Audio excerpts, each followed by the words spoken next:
Mbak, mohon izin waktunya.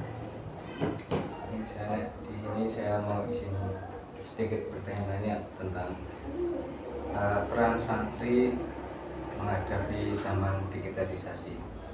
Boleh perkenalan dulu Bapak dengan narasumber siapa?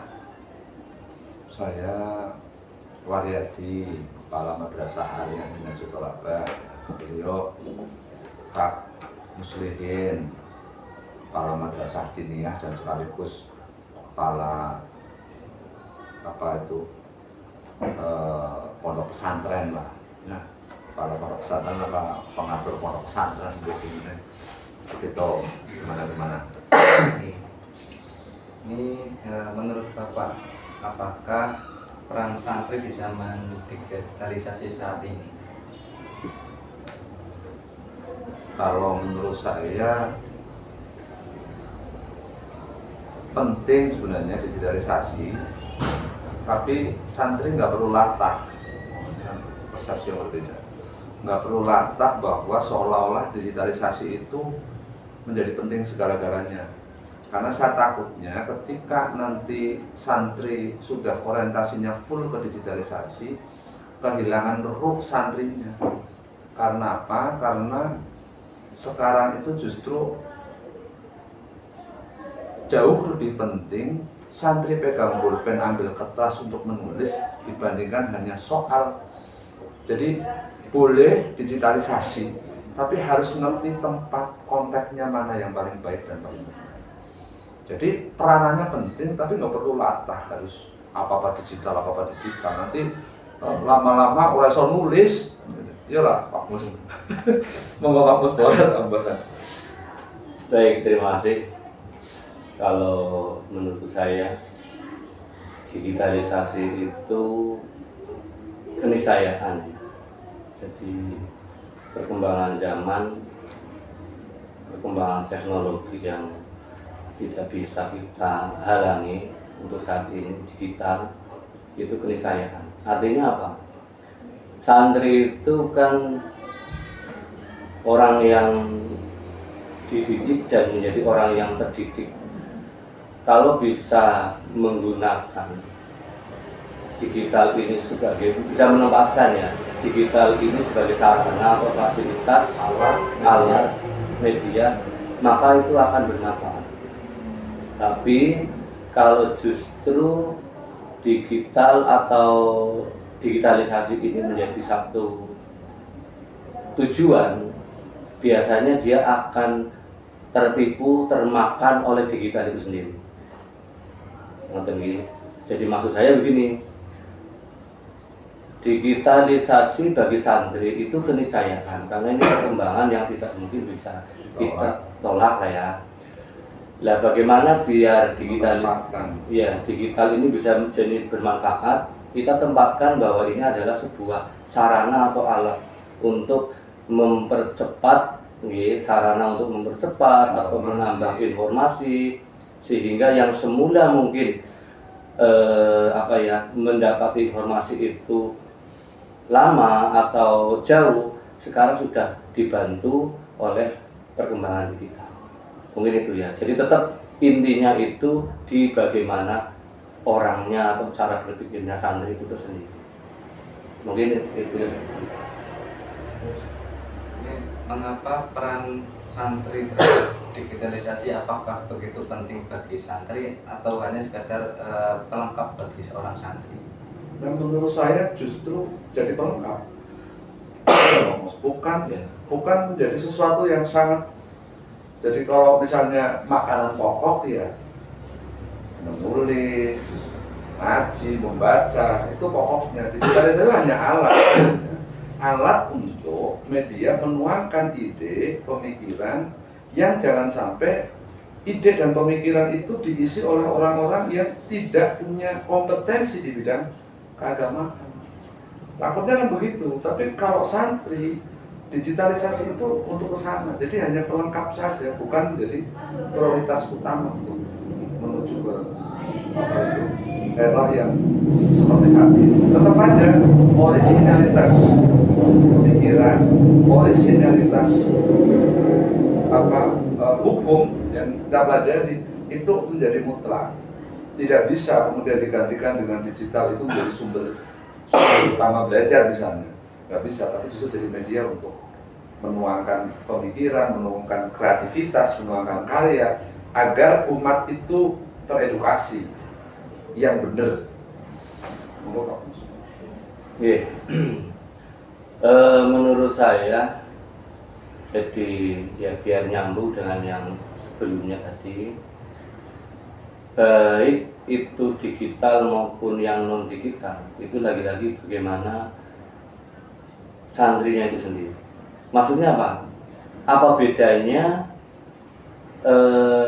pada zaman dahulu ketika belum masa digital itu orang menuangkan di dalam selembar kertas, dan sekarang menuangkan di media misalkan.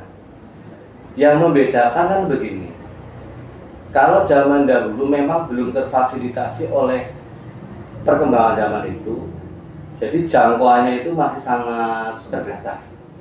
Namun kalau kita memandang itu sebagai sarana dan sekarang itu jangkauan manfaatnya menjadi sangat luas, ya apa salahnya?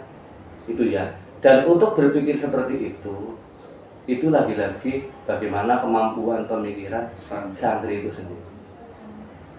Maka walaupun berdigitalisasi, kecerdasan, kreativitas, inovasi dari seorang santri jauh lebih penting dibandingkan hanya soal digitalnya.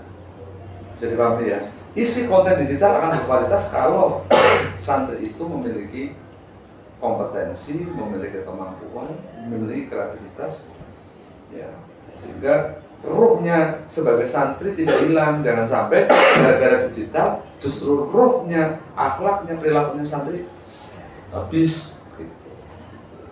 Yuk. Kapan memulainya santri? Apakah sejak masih menimba ilmu di pesantren ataukah setelah lulus dari pondok pesantren untuk belajar digitalisasi? Begini, digitalisasi zaman sekarang era Gen Z, era Gen Alpha, apa Gen Beta, gitu ya. Sebenarnya orang perlu diajari, Mas. Semua anak tuh begitu lahir coer ya, itu sebenarnya sudah bisa sekarang. Jadi nggak usah diajari menurut saya untuk masalah digital. Sama misalnya kayak AI, nggak perlu diajari AI-nya. Yang perlu diajari anak itu adalah mengevaluasi apakah kue relevan, apakah kontekstual, apakah itu bermanfaat apa tidak, ataukah memvalidasi itu benar apa salah informasinya. Maka jauh lebih penting, digitalisasi tidak harus kapannya, tapi sesuai dengan konteks keperluannya. Layaknya, misalnya nih, kita berdigital mau menulis, memberikan informasi, mau main di IG maupun di apapun itu, di grup apa WhatsApp, apa macam-macam, yang kira-kira bisa mengedukasi masyarakat, layaknya ya minimal, walaupun mengambil satu konteks makalah dari para ulama, ya baiknya minimal setelah kapan? Setelah dia belajar minimal 6 tahun, baru dia mampu menuliskan hal yang penting.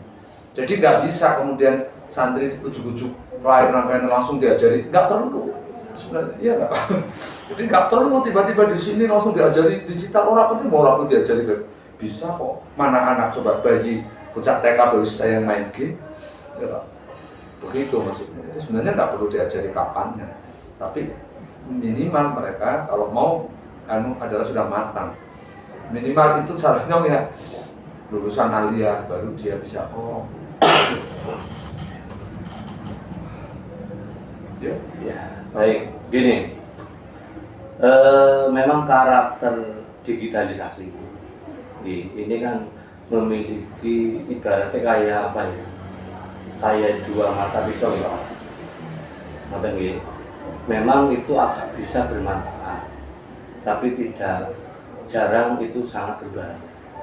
Berarti biar mengetahui bahwa digital itu memiliki manfaat dan mengetahui bahwa digitalisasi itu ada berbahaya, lagi-lagi ketika si santri ini atau penggunanya itu sudah tahu itu, begini ya, Kalau saya coba contohkan misalnya dalam konteks santri ya, katakanlah santri di Pondok Minhajul Thalaqah, misalkan sedari awal dia langsung disodori digital misalnya.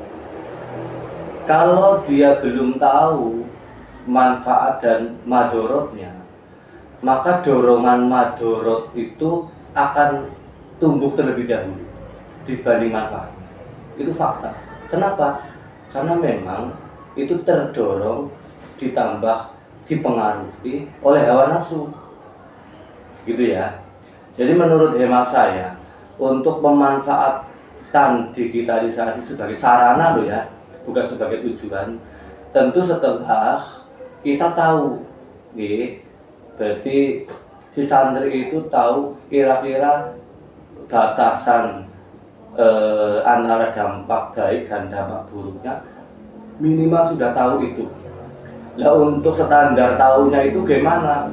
Ya tentu ada tahapan-tahapan lah ya, tidak serta-merta harus sejak setahun, 2 tahun dan seterusnya. Kalau kita lihat yang ada di pesantren-pesantren itu kan biarpun menggunakan digital, tetapi kan ada aturan main yang sangat disiplin, biar kita tidak mudah tertipu, biar kita tidak mudah terbujuk oleh digital itu sendiri. Mungkin itu tahapan pemanfaatan digitalnya. Mungkin itu. Di mana biasanya santri dapat berperan aktif di dalam dunia digital, Bapak? Gimana? Ini di mana biasanya santri dapat berperan aktif di dalam dunia digital saat ini? Kalau di mana, menurut saya sebenarnya harusnya santri mampu menguasai di media apapun, tergantung konteks dan kebutuhan kita. Kalau misalnya santri kok hanya menguasai 1 media, 2 media, karena kalau misalnya santri tidak ikut berkontribusi di dalam mengisi konten media, justru malah isinya konten itu bisa jadi kualitasnya, kemudian kebenarannya, validasinya justru lebih berbahaya. Maka saran saya justru di seluruh media, santri itu ada punya peranan. Entah di TikTok, entah dimanapun. Dan isinya itu menjadi berkualitas dan isinya tentang nilai-nilai kesantrian dan nilai-nilai keagamaan. Begitu. Jadi kalau ditanya di bagian mana lebih baik, semua. Cuman memang